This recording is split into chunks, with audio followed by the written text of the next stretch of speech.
In this section, we'll be talking about the verbs ser and estar. Ser and estar are two verbs that express to be, and but that are used in different instances or contexts. So let's talk about that. So ser and estar.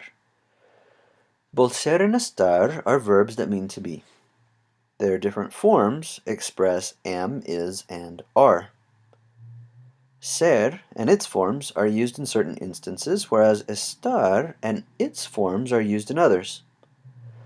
Below, or on the next slide, there will be a chart that breaks down the different forms of these two verbs and when to use them.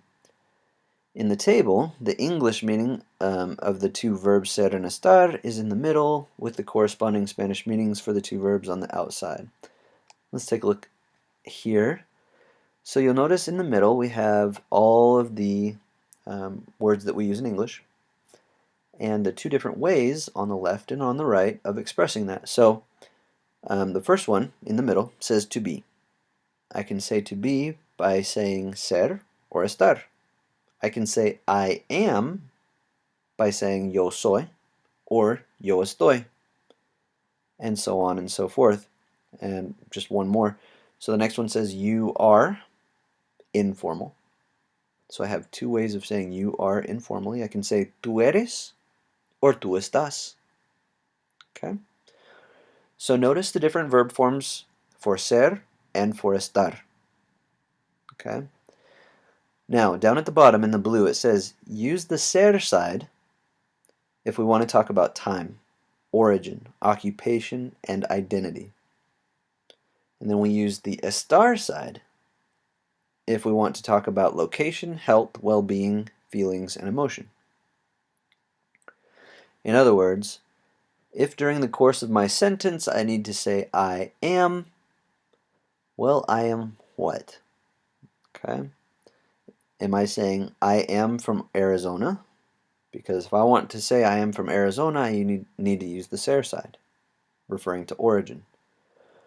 Or if I want to say I am at home, I am at home. To say I am at home, I notice that under the rules for estar, I use the word I am, I use the estar side for location. Okay? So I then would say estoy or yo estoy en mi casa because it's location. But if I want to say I am from Arizona, I have to say yo soy de Arizona. Okay? So anyhow, notice the different examples. Well, let's run through them real quick. So time, an example of time would be son las dos. Okay, so it's 2 o'clock. Origin, yo soy de Arizona, yo soy de Colorado, yo soy de Alaska, yo soy de Mexico. All right. Occupation, yo soy doctor. And that can be other things as well. You could say, for example, yo soy estudiante. It's kind of like your title, if you will. Other examples include identity. Yo soy papá, yo soy hermano, so I'm a dad, I am a brother.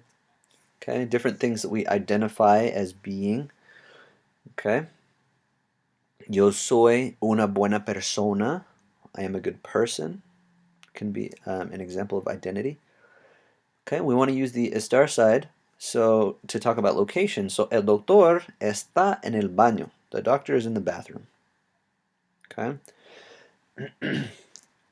With health, estoy enfermo, which means I am sick. Well-being, estoy bien, I am well. Feelings and emotions, such as estoy feliz, I am happy, or estoy triste, I am sad.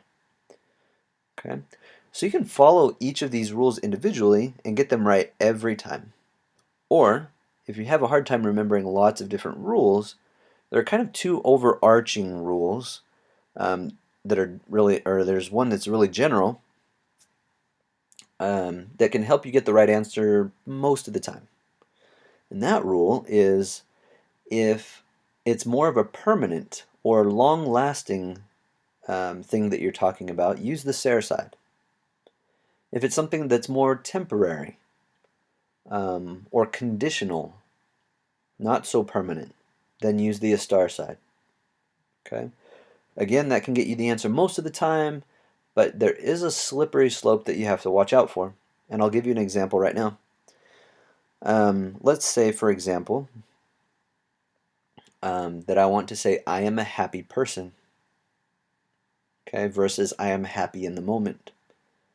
If I want to say I am a happy person, I'd say yo soy feliz.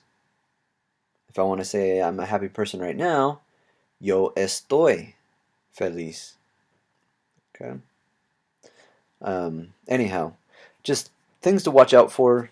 You can keep in mind that kind of overarching rule, but do watch out for some of these other ones. Anyhow, we'll come up with some more examples in class. Kind of go over some of those examples that are a little more tricky than others, just to make sure you get all of the right answers for the test. Okay. Now, we also use prepositions with the verb estar. Okay, so this whole slide, this whole little bit that we're talking about here, is something that you can add on to the estar side of things. Okay, so these prepositions express the relationship, the spatial relationship between two objects. Now, when we express the spatial relationship between two objects, and what do I mean by spatial? I mean next to the right of, to the left of, in front of, behind. So we're talking about space, okay? So the pencil is on the table, the backpack is under the desk, kind of spatial relationships. We use these phrases here that are presented, and also some form of the verb estar. So I'm going to read through these prepositions just so that you can hear them. Okay, so al lado de, a la derecha de, a la izquierda de, allá, ahí, cerca de, con, debajo de, delante de, detrás de, en, encima de, entre, lejos de, sin, and sobre. Right, so those are some prepositions, and let's take a look at some examples using these prepositions in conjunction with the verb estar. So the first example says, el lápiz está encima de la mesa. So the pencil is on top of the table. La mochila está debajo del escritorio. So the backpack is below the desk. Los libros están al lado de la televisión. The books are next to television. And finally, Marcos está allá. Marcos is over there.